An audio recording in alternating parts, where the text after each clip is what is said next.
Hello dear bankers, नमस्कार। सीएआईबी officers on track batch में आप सभी दोस्तों का स्वागत है और हम आपके साथ जुड़ चुके हैं आपकी मॉड्यूल सी की क्लास के साथ, जहां पर क्लास नंबर 59 हम डिस्कस करेंगे credit control and monitoring system, जिसे हम लोन रिव्यू मैकेनिज्म यानी एलआरएम भी कहते हैं। तो फटाफट सभी दोस्त जुड़ जाइए। मेरा नाम है अरविंद सर और आप हमारे साथ जुड़ सकते हो हमारे Telegram channel JAIB by Arvind sir, या QR कोड को स्कैन करके भी आप हमारे साथ जुड़ सकते हैं। तो सबसे पहले हम LRM या क्रेडिट मॉनिटरिंग की बात करें तो वहां पर इंपॉर्टेंस एंड पर्पस की बात करेंगे। So what is important and purpose, क्या जरूरत है इसकी, क्या क्यों आवश्यक है। So despite an excellence credit appraisal, documentation and obtention of the security, the risk of default in an advance may go up as the time passes because the assumption made at the time of appraisal may lose their sensitivity in view of the dynamic nature of the business environment। इनका कहना है कि जब कोई bank किसी customer को loan दे रहा था, किसी कस्टमर को क्या दे रहा था, लोन दे रहा था, तो इन्होंने बहुत अच्छा अप्रेजल किया लोन का। क्या किया? बहुत अच्छा अप्रेजल किया उस लोन का। ठीक, इन्होंने बहुत अच्छी तरह से डॉक्यूमेंटेशन किया उस लोन का, सब कुछ अच्छा किया। बट इसके बावजूद भी जैसे जैसे समय बीतेगा, लोन के डिफॉल्ट होने के चांस, टाइम के अकॉर्डिंग जो लोन के डिफॉल्ट होने के चांस बदल जाते हैं या बढ़ जाते हैं। कैसे? जैसे आपने देखा कि बहुत सारे लोन अच्छे भले चल रहे थे, लोग अपना पैसा भी जमा कर रहे थे, लेकिन जैसे कोविड आया तो जब हमने लोन दिया, किसी व्यक्ति की सैलरी 50,000 थी और कोविड आया तो नौकरी चली गई, तो अब वो कैसे लोन रीपेमेंट करेगा? तो यही एक एग्जांपल है कि at the time of appraisal credit borrower salary 50,000 rupees, but after some time lost his job, so risk में अराइज। तो क्या आ गया उसके पास? रिस्क आ गया। क्या आ गया दोस्तों? रिस्क आ गया। डन है। नाउ अब देखो इनका कहना क्या है कि क्रेडिट कंट्रोल और monitoring often referred as also loan review mechanism. जो हम क्रेडिट कंट्रोल एंड मॉनिटरिंग की बात करते हैं, इसी को हम लोग क्या कहते हैं? इसी को हम लोग लोन रिव्यू मैकेनिज्म कहते हैं। ठीक है। सो जब हम बात करते हैं एलआरएम की, play an important role in the following aspect. कौन सा रोल अदा करता है? तो सबसे पहले, to ensure that the fund provided by bank are put to the intent use and continue to be use properly. इनका कहना है कि बैंक ने जिस पर्पस के लिए लोन दिया है, बैंक ने जिस पर्पस के लिए लोन दिया है, वो पर्पस के लिए बैंक, वो फंड उसी पर्पस में क्या होना चाहिए? यूज होना चाहिए। The ensure that fund provided by the bank are put to the intended use continue to be use properly. तो उसी पर्पस में प्रॉपरली क्या हो? यूज हो। Any diversion of the bank's fund out of the business for unauthorized use with the business should be detected and stopped। अगर bank को ये लगता है या नहीं लगता तो बैंक को क्या करना होगा? आइडेंटिफाई। क्या करना होगा? आइडेंटिफाई करना होगा कि अगर कोई भी फंड जो दिया गया है लोन के तौर पे फंड, अगर इसमें कोई भी डाइवर्जन, क्या है, डाइवर्जन अगर हो रहा है, तो इसको आइडेंटिफाई करके क्या करना पड़ेगा? स्टॉप करना पड़ेगा, है ना। लोन रिव्यू में यही देखा जाता है। To ascertain that business continue to run on the projected line. तो जब भी कोई बिजनेस लोन लेने आता है तो वो बैंक को एक प्रोजेक्ट फाइल देता है और उसमें प्रोजेक्ट फाइल में यह भी बताता है कि बिजनेस कैसे कैसे रन करेगा, कैसे कैसे ग्रोथ करेगा। तो बैंक को यह भी सुनिश्चित करना है कि जो बिजनेस है वो उस प्रोजेक्टेड लाइन पे रन करे, जिस प्रोजेक्टेड लाइन को जब लोन लेने बोरोवर आया था उसने दिखाया था उस पर। So if there is any deterioration, अगर उस लाइन से कुछ भी डिटोरेशन पाया जाता है, कमी पाई जाती है, from what was projected at the time of appraisal, जो हमने अप्रेजल के समय पे प्रोजेक्टेड देखा था, the same should notice appropriate action initiated. तो बैंक को इसको नोटिस करना पड़ेगा और एप्रोप्रिएट एक्शन भी लेना पड़ेगा in consultation with the borrower. और इसके साथ किससे डिस्कशन करना पड़ेगा? बोरोवर से। To ensure that the business continue to run on viable line. तो ये इसलिए किया गया है कि बैंक यह सुनिश्चित कर सके कि जो बिजनेस है जिसको हमने लोन दिया वो वाइबल लाइन पे रन करता रहे। ठीक है दोस्तों, डन है। नाउ अब क्या कहता है? If the deterioration of the business continue despite appropriate action. अब इसके बाद भी आपने एक्शन लिया, आपने बोरोवर से बात की, उसके बाद ही बिजनेस में डिटोरेशन देखने को मिल रहा है, तब बैंक क्या करेगा? Bank should decide if a harsh action is required. अगर कोई हार्श एक्शन लेना है तो वो भी बैंक ले सकता है, like calling, recalling the advance और सीजिंग द सिक्योरिटी, है ना। तो जो भी नेसेसरी होगा वो एक्शन ले लेगा।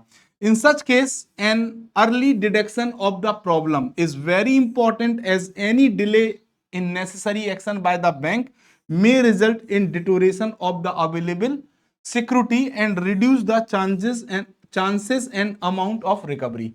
तो अगर बैंक को कोई अर्ली डिटेक्शन हो रही है, प्रॉब्लम हो रही है, तो उसको बैंक को आइडेंटिफाई कर लेना चाहिए और उसके अकॉर्डिंग ही क्या लेने चाहिए, एक्शन लेने चाहिए। अगर बैंक डिले कर देता है तो फिर वहां पे बैंक के लिए नुकसान हो सकता है। कैसे कि उनकी सिक्योरिटीज में डिटोरेशन यानी वैल्यू में कमी आ सकती है ना, चांसेस रिकवरी के और अमाउंट जो रिकवरी का है वो भी कम हो सकता है। ठीक है दोस्तों, अब इसके बाद क्या कहा गया है, अवेलेबल टूल कौन कौन से होते हैं जिसके तहत क्रेडिट मॉनिटरिंग की जाती है या लोन रिव्यू मैकेनिज्म में वो टूल यूज किए जाते हैं। So RBI has advised that the bank should not depend entirely on the certificate issued by the chartered accountants or obtained from the borrower about utilization of fund and monitoring of credit.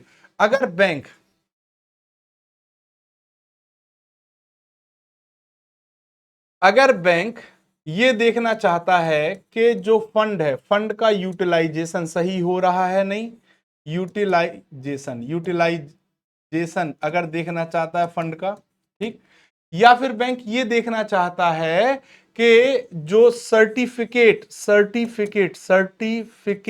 जो borrower ने दिया, certificate जो किसने दिया है, borrower ने दिया है या उसके चार्टेड अकाउंटेंट ने दिया है, तो इस पर बैंक को पूरी तरह विश्वास नहीं करना चाहिए। ठीक है दोस्तों, आरबीआई क्या सलाह देता है कि bank should not depend entirely on the certificate issued by the chartered accountant और obtain from the borrower.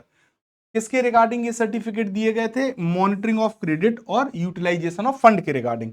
In case of incorrect certification, अगर बैंक को ये मिलता है कि कोई सर्टिफिकेट जो बोरोवर के द्वारा दिया गया वो इनकरेक्ट है, इनिशिएशन ऑफ प्रॉम्प्ट एक्शन में एज मे बी वारंटेड। तो जो भी प्रॉपर एक्शन है वो बैंक को लेना चाहिए, विच में include withdrawal of the credit facilities, जो लोन सैंक्शन किया गया उसको विड्रॉ बैंक कर सकता है ना, लीगल रिकोर्स भी ले सकता है। तो बैंक को अगर ऐसा कहीं भी आइडेंटिफाई होता है कि जो बोरोवर के द्वारा दिए गए सर्टिफिकेट्स हैं उसमें इनकरेक्ट सर्टिफिकेट अगर दिया है बोरोवर ने, तो बैंक को प्रॉम्प्ट एक्शन लेना जरूरी है। Following records information methods are normally used by the bank to monitor the credit. Bank monitor करने के लिए कुछ चीजों को ध्यान में रखता है। पहला, conduct of the account with the bank, bank के साथ जो खाता है उनके संचालन की बात यहां पे की गई है। So this give very useful information about the financial health of the enterprise and use of the fund by it. तो आपको जब जैसे जिस अकाउंट के थ्रू जो भी क्रेडिट ऑफर किया गया उस अकाउंट को बैंक अगर नजर रखता है तो बैंक को क्या पता चलेगा कि फंड कहां कहां यूज हो रहा है, तो यूज ऑफ फंड पता चल जाएगा। ठीक है दोस्तों, साथ ही साथ इससे फाइनेंशियल हेल्थ क्या पता चल जाएगी, फाइनेंशियल हेल्थ भी पता चल जाएगी। किसकी हेल्थ पता चल जाएगी, बोरोवर की। Frequent overdrawing, return of cheque, bill, delay in submission of stock receivables statement, low turnover, routine of transaction with some other bank, delay in payment of interest installment, development of LC, invocation of bank guarantee are some of the unsatisfactory feature। अब देखो ये क्या है, ये दिया गया है, ठीक है।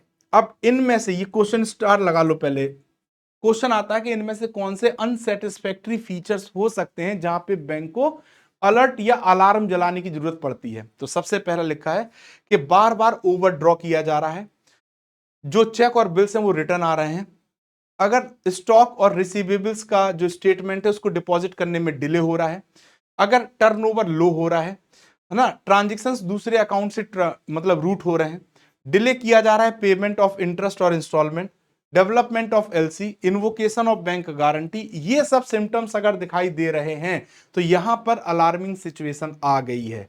ठीक है, तो इसीलिए इनका कहना है कि ये सब क्या है, वो अनसेटिस्फैक्टरी फीचर्स हैं जहां पे बैंक को ध्यान देने की जरूरत होती है। इन सच केसेस बैंक में strengthen their monitoring system by resorting to more frequent inspection of the borrowers go down. तो बैंक को अगर ऐसा कुछ सिम्टम्स मिलता है तो करना क्या चाहिए, बार बार गोडाउन का क्या करना चाहिए, इंस्पेक्शन करना चाहिए। Ensure that sale proceed are routed through the borrowers account, जो सेल प्रोसीड्स हैं वो बोरोवर के अकाउंट से ही रूट हो। Maintain with the bank insisting on pledge of the stock in the place hypothecation. ठीक है दोस्तों, तो जहां पे आप पहले हाइपोथिकेशन के तहत स्टॉक रखे थे उस पे आपको क्या कर देना चाहिए, प्लेज कर देना चाहिए। ठीक है दोस्तों, तो हाइपोथिकेशन में पोजीशन बोरोवर के पास रहता है और प्लेज में क्या हो जाता है, बैंक के पास एक चांस होता है कि अगर वो चाहे तो पोजीशन अपने अंडर में भी ले सकता है। Second, periodic information submitted as per the term of advance. तो पीरियोडिक इंफॉर्मेशन सबमिट करनी चाहिए जो भी टर्म ऑफ एडवांस, लोन देते समय जो भी टर्म डिसाइड हुए थे।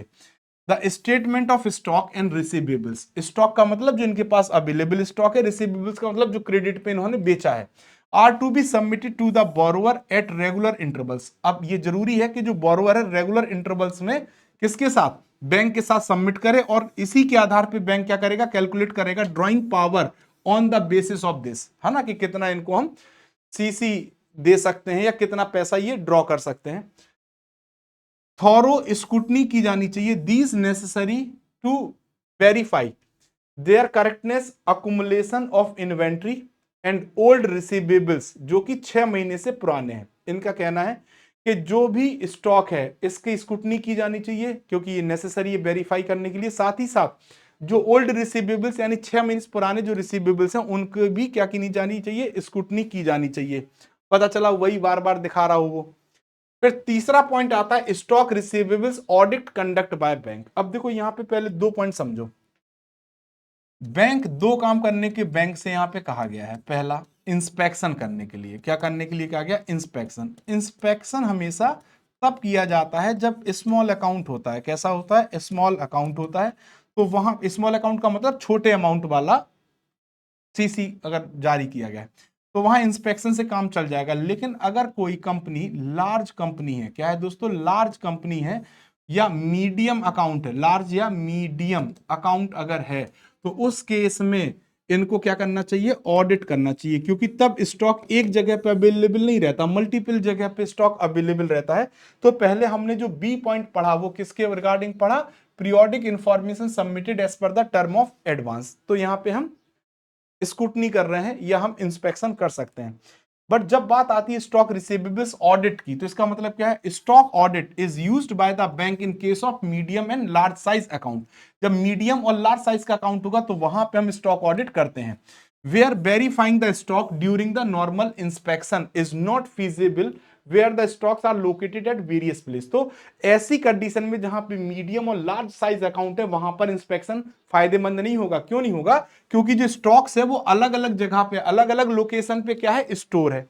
So similarly, audit of receivables may also be conducted in some cases. The purpose of these audit is to cross-check the reliability of the statement submitted by the borrower. तो यहां पर ऐसा करने से, क्या करने से, ऑडिट करने से किसका, रिसीवेबल का, बैंक को एक और जानकारी मिल जाती कि जो पीरियोडिक स्टेटमेंट जमा कर रहा है बोरोवर उसकी सत्यता, कि ये सही जमा कर रहा है या नहीं। ठीक है दोस्तों, तो इसकी जानकारी भी मिल जाती है। तो ये थी दोस्तों आज की हमारी क्लास जहां पे हमने क्रेडिट मॉनिटरिंग की बात की, लोन रिव्यू मैकेनिज्म की बात की। तो आई होप आपको समझ में आया होगा। सिंपल है, बस इतना ही सा कंसेप्ट समझ लीजिए क्योंकि यहां से 2 क्वेश्चन या 1 क्वेश्चन आपको मिलेंगे। और अगर आप सिस्टमैटिक तैयारी करना चाहते हैं तो आप हमारे महापैक के साथ जुड़ सकते हैं। 6 मंथ महापैक, 12 मंथ महापैक और 24 मंथ महापैक आपके लिए अवेलेबल है। महापैक को हम लोग कहते हैं वन स्टॉप सोल्यूशन। क्या कहते हैं, one stop solution. Why, one stop solution का मतलब है कि एक महापैक में आप कंप्लीट प्रिपरेशन कर सकते हैं। आपके फाउंडेशन बैच भी यहाँ पे मिलते हैं, फाउंडेशन बैच भी आपको इसमें मिलेगा, आपका एमसीक्यू बैच भी आपको मिलेगा, आपको यहाँ पे आपका क्रैश कोर्स बैच भी मिलेगा, है ना। तो जो कंपलसरी बैच हैं उनके सभी बैच एक्सेट्रा सभी बैचेस आपको मिलेंगे। प्लस आपको आपका इलेक्टिव पेपर भी यहाँ पे क्या हो जाता है, कवर हो जाता है। इलेक्टिव पेपर भी आपका क्या हो जाता है, कवर। तो compulsory paper plus elective paper दोनों यहाँ पे आपको मिल जाएंगे। ठीक है दोस्तों, सीआईबी फाउंडेशन बैच 2.0 की अगर हम बात करें तो जून 2026 के लिए plan available in regular plan 2499 और प्रो प्लान आपको 2999 में अवेलेबल हो जाएगा। ठीक है दोस्तों, साथ ही साथ समर्थ 2.0 आरबी ग्रेड बी बैच भी अवेलेबल है जो कि रेगुलर प्लान और प्रो प्लान के तौर पर अवेलेबल है। सो रेगुलर प्लान 2299 और प्रो प्लान 3799 रुपए में आप अवेल कर सकते हैं। बेस्ट बुक JAIB के लिए क्या है, bankers as set of 4 books. ये हमारी JIB की बुक्स हैं, तो आपके जो जूनियर वगैरह हैं अगर उनको अच्छी लगती है किताब, मतलब वो आप सजेशन लेते हैं तो आप दे सकते हैं, बेस्ट बुक्स हैं JIB की, ठीक, और लीस्ट प्राइस में आपको मिल रही हैं। तो आपकी तैयारी बेस्ट कंटेंट के साथ लीस्ट प्राइस में हो, आप आसानी से कर सकते हैं। तो आज की क्लास में बस इतना ही। Thank you very much. अब मिलेंगे नेक्स्ट क्लास में नेक्स्ट इंपॉर्टेंट टॉपिक के साथ। So thank you very much.